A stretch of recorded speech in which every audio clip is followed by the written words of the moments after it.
ഉരുളക്കിഴങ്ങ് ഇതേപോലെ നീളത്തിൽ അരിഞ്ഞ് വെക്കുക. അതുപോലെ തന്നെ അരപ്പിനാവശ്യമായ തേങ്ങ, ചെറിയുള്ളി, പച്ചമുളക്, ജീരകം ഇതെല്ലാം കൂടി ചെറുതായിട്ടൊന്ന് ക്രഷ് ചെയ്തെടുക്കുക. ഇതുപോലെ ഞാനിവിടെ പച്ചമുളകാണ് എടുത്തത്. അതിന് പകരം വറ്റൽമുളക് എടുത്താൽ കുറച്ചുകൂടി രുചിയായിരിക്കും. അപ്പോൾ ഒരു പാത്രത്തിലേക്ക് ഉരുളക്കിഴങ്ങ് ഇടുക.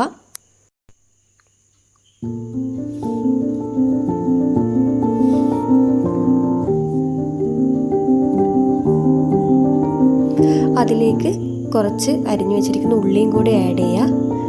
എന്നിട്ട് അത് മുങ്ങാൻ പാകത്തിൽ കുറച്ച് വെള്ളം ഒഴിക്കുക. എന്നിട്ട് പാകത്തിന് ഉപ്പും കൂടി ചേർത്ത് ഒന്ന് ഇളക്കിയിട്ട് നമുക്കൊന്ന് വേവിച്ചെടുക്കാം.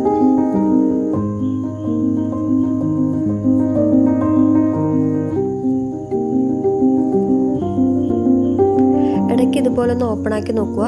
ഉരുളക്കിഴങ്ങ് ഹാഫ് വേവ് ആയിക്കഴിഞ്ഞാൽ നമുക്കിതിലേക്ക് അരപ്പ് ചേർക്കാം.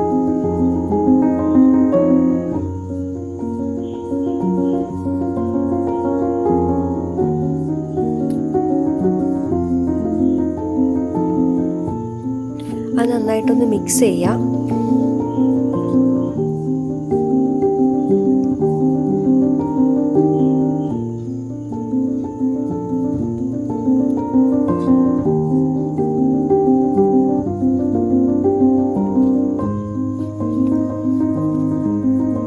എന്നിട്ട് കുറച്ച് നേരം ഒന്ന് മൂടി വെക്കാം.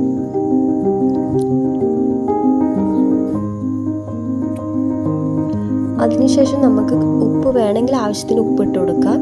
അതിനുശേഷം നമുക്ക് വേവിച്ച് വെച്ച മുട്ട ഇട്ട് കൊടുക്കാം.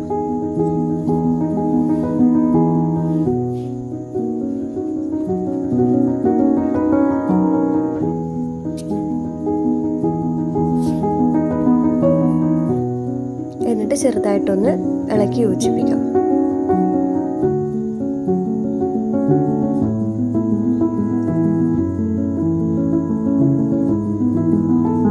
അതിലേക്ക് കറിവേപ്പിലയും ഒരു 1/2 ടീസ്പൂൺ വെളിച്ചെണ്ണയും കൂടി ആഡ് ചെയ്യാം. അപ്പോൾ ഇതാണ് നമ്മുടെ മുട്ട അവിയൽ. എല്ലാവരും ഒന്ന് ട്രൈ ചെയ്ത് നോക്കുക.